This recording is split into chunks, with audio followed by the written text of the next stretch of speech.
الحمد لله رب العالمين والصلاة والسلام على سيد الأنبياء والمرسلين محمد وعلى آله وصحبه أجمعين. أما بعد فأعوذ بالله من الشيطان الرجيم. بسم الله الرحمن الرحيم.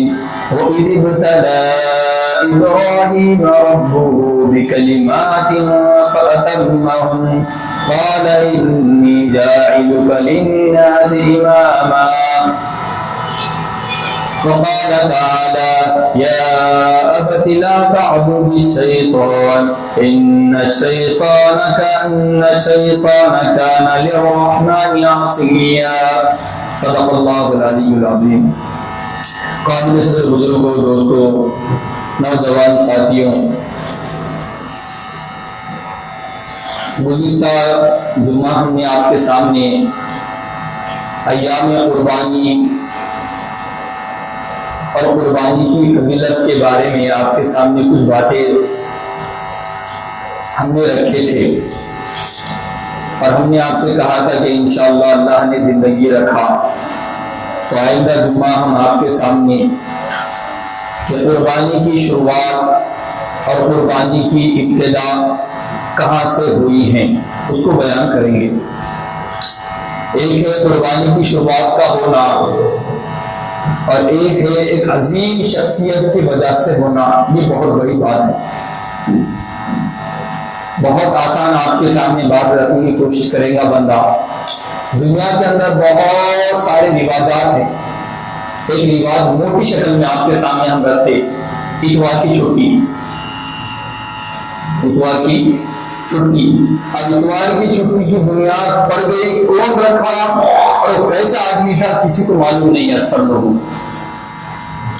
اور ایک موٹی مثال، برتھ ڈے کرنا، کون رکھا تھا، کیا تھا، اکثر لوگوں کو معلوم نہیں ہے، مگر ایک رواج چل پڑا لوگ کرتے رہتے ہیں۔ اسلام سے اس کا کوئی لینا دینا نہیں۔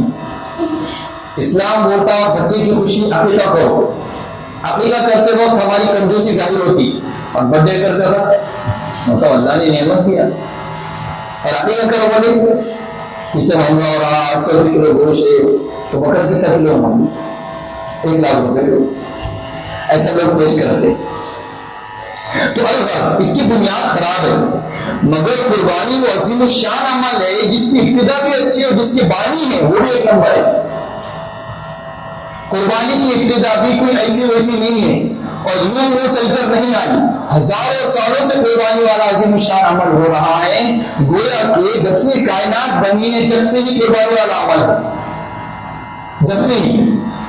اس کی شکلیں مختلف تھی، فلاں ایسا کرتا، فلاں ایسا کرتا، کوئی گھیو لا کے رکھتا ہے، کوئی جواری لا کے رکھتا ہے، کوئی بھوسا لا کے رکھتا ہے، کوئی لکڑی لا کے رکھتا، کوئی سالن لا کے رکھتا، کوئی الغرض جو دنیا کا رواج تھا اس زمانے میں جو بھی لا کے رکھتے اس کو قربانی کہا جاتا تھا۔ مگر حضرت ابراہیم علیہ نبی جی علیہ السلام کے ذریعے سے اللہ رب العزت نے اس طریقے کو جاری و ساری فرمایا، اور ملت حنیف میں گویا کہ محمد اکرم صلی اللہ علیہ وسلم کی سنت کے اندر اور ان کی شریعت کے اندر ایک حصہ بنا دیا کہ آپ کے ماننے والوں کے لیے ضروری ہے جن کو اللہ نے صاحب انصاف بنایا کہ ان کے اوپر قربانی واجب ہے۔ تو گویا کہ قربانی کی بنیاد ٹھوس بنیاد پر ہے، کوئی کھوکھلی بنیاد نہیں ہے۔ جیسے اتوار کی چھٹی کس نے رکھا، کون رکھا، کیا تھا، اس کا رسم نامہ محفوظ نہیں ہے۔ آپ پوچھو کرو اتوار کی چھٹی کس نے رکھا تھا، اس کے امی کا نام کیا، اس کے ابا کا نام کیا، فلاں کا نام کیا، کہاں پیدا ہوا تھا، کدھر ہے، کچھ بھی نہیں معلوم۔ کہاں سے پیدا ہوا، زمین سے نکلا، بس آ گیا تو آ گیا دنیا کے اندر۔ مگر قربانی کے تعلق سے ایسا نہیں ہے۔ قربانی کے تعلق سے حضرت ابراہیم علیہ السلام کا اللہ رب العزت نے 1 2 3 4 5 6 مرتبہ نہیں بلکہ حضرت ابراہیم علیہ السلام وہ پیارے اور لاڈلے نبی اللہ رب العزت کے کہ اللہ رب العزت نے تقریباً 7 مقامات پر ان کا ذکر فرمایا، تقریباً 7 مقامات پر حضرت ابراہیم علیہ السلام کا ذکر فرمایا۔ وَاذْكُرْ فِي كِتَابِ إِبْرَاهِيمَ، اے محمد اکرم صلی اللہ علیہ وسلم اپنی کتاب مقدس میں حضرت ابراہیم علیہ السلام کے واقعے کو بیان کیجیے، ابراہیم علیہ السلام کے واقعے کو بیان کیجیے، ان کی دعوت کو بیان کیجیے، ان کے مکالمے کو بیان کیجیے، جو انہوں نے مکالمہ کیا اس کو بیان کیجیے، جو انہوں نے اپنے باپ کو دعوت دی اس کو بیان کیجیے، جو انہوں نے اپنے بچے کو لٹایا قربانی کے لیے اس کو بیان کیجیے۔ گویا کہ اللہ تعالیٰ نے حضرت ابراہیم علیہ السلام کے ایک نقل و حرکت کو تقریباً اس کے اندر بیان فرما دیا ہے۔ یہ پیارے نبی وہ لانڈے نبی. تو میرے کہنے کا مقصد یہ ہے کہ ہمارے پاس اسلامی شریعت کے اندر جو بھی عمل آپ پیش کریں گے, آپ جو بھی بات کو پیش کریں گے, ہم کہتے ہیں عقیدہ کرو وڈے مت کرو, اس کی بنیاد ہمارے پاس ہے. ہم کہتے ہیں کہ اپنے جنازے کو سنت طریقے سے دفن کرو, اس کی بنیاد ہمارے پاس ہے. ہم یہ کہتے ہیں کہ اپنے طریقے کو شادی بیاہ پر سنت طریقے بناؤ, اس کی بنیاد ہمارے پاس ہے. اس کے علاوہ مارکیٹ کے اندر جو میرے آپ کا طریقہ ہے, اس کے علاوہ دیگر مذاہب کے بعد جو رسم و رواج چلتے ہیں, طریقہ چلتے ہیں, اس کی بنیاد خاص بنیاد پر نہیں ہے. مگر اسلام کا ہر عمل, کوئی بھی عمل لاؤ, کوئی بھی عمل پیش کرو, مذہب اس کی بنیاد آپ پیش کرو ہمارے سامنے. شادی والا عمل کہاں سے شروع ہوا, ختنہ والا عمل کہاں سے شروع ہوا, قربانی والا عمل کہاں سے شروع ہوا, نکاح والا عمل کہاں سے شروع ہوا, اس کی پوری انشاءاللہ تعالی مفصل بات آپ کے سامنے علماء کرام بیان فرمائیں. اس لیے اسلام ایک جامع مذہب ہے. جامع کہتے ہیں جس کے اندر ہر بات واضح ہو, ایک بات, اور مانع کہتے ہیں جس کے اندر سے کوئی بات نہ نکالی جائے. جامع کہتے ہیں جس کے اندر مکمل بات ہو, اور مانع کہتے ہیں جس کے اندر کوئی بات ڈالی نہ جائے. اسلام وہ عظیم الشان دستور ہے, وہ ہدایت نامہ ہے, وہ کتاب ہے, وہ سنت ہے, وہ کلچر ہے, وہ تہذیب ہے, وہ طریقہ ہے, وہ تمدن ہے, وہ ثقافت ہے, وہ نظریہ ہے, وہ اعتقاد ہے, وہ اعمال ہے, جس کے اندر کوئی چیز ڈالی بھی نہیں جا سکتی, جس کے اندر کوئی چیز ڈالی بھی نہیں جا سکتی. اسلام اسے کہتے ہیں اگر بہر آپ ڈالیں گے تو بھی گناہ, نکالیں گے تو بھی گناہ. سمجھنا والی بات, سمجھنا والی بات ہے موٹی موٹی.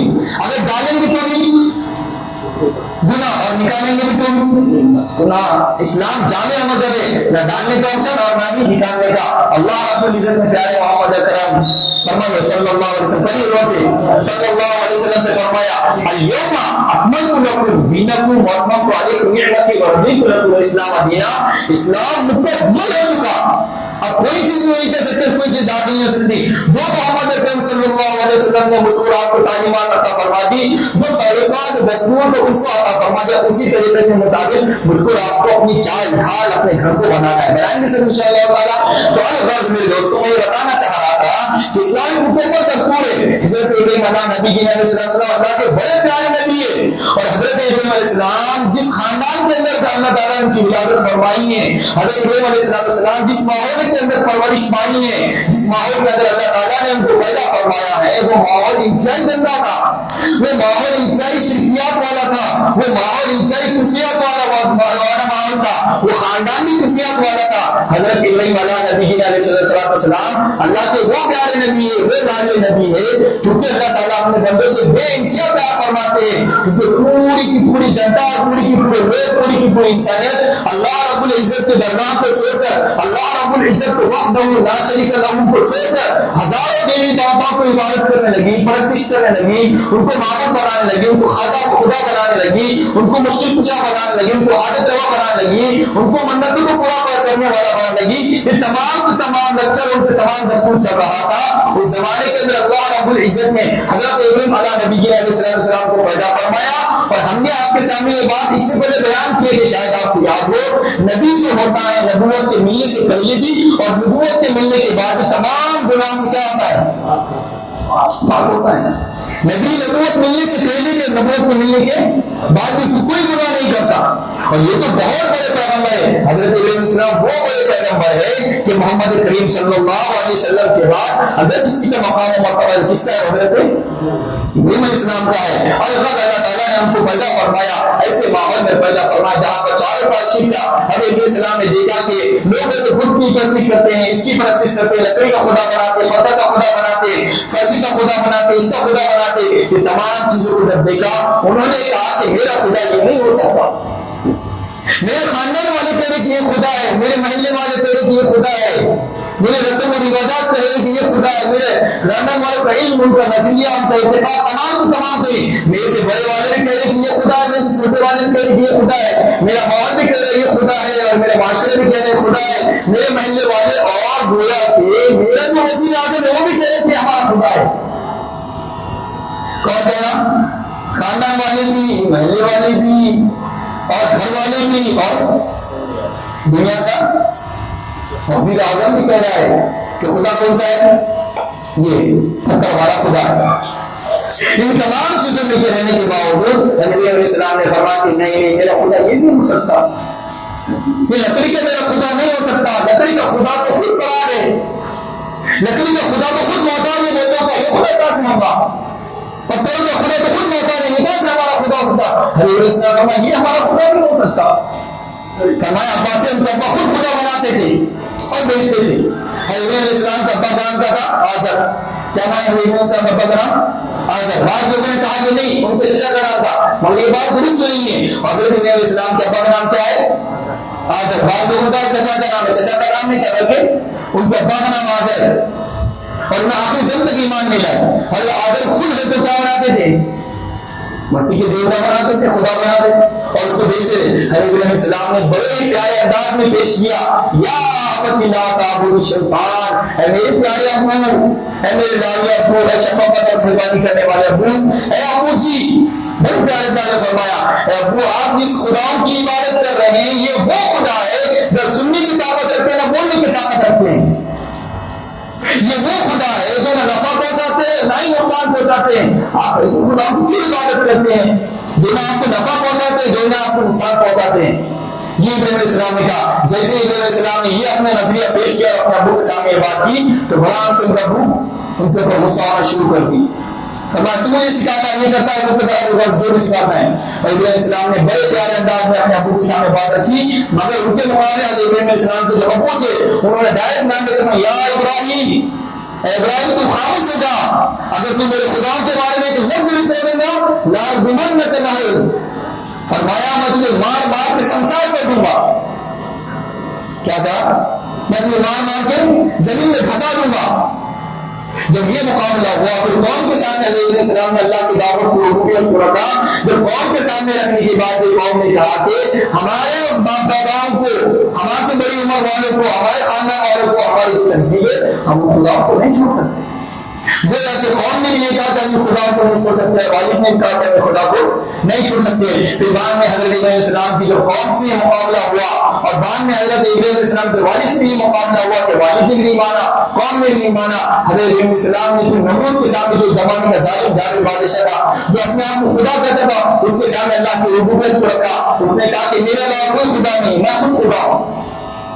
پھر بعد حضرت ابراہیم علیہ السلام نے اس کے سامنے تمام باتوں کو پیش کیا, جب نہیں مانا اور جب ہار گیا تو اس نے کہا کہ ابراہیم علیہ السلام کے لیے کیا تیار کرو, آپ کی بھٹی تیار کرو. اور خود کئی زمانے کئی دنوں تک وہ بھٹی کو دھکایا گیا اور سلگایا گیا اور طرح طرح کی لکڑیاں ڈالی گئی. اتنی لکڑیاں ڈالی گئی, اتنی لکڑیاں ڈالی گئی اس کے اندر, ان میں ڈالا گیا کہ بعض عورتیں یہ منتیں کرتی تھی اگر میرے خاندان میں بچہ ہو گیا, میرے خاندان میں کام ہو گیا تو وہ 4 لکڑیاں جا کے اس میں ڈالیں گی.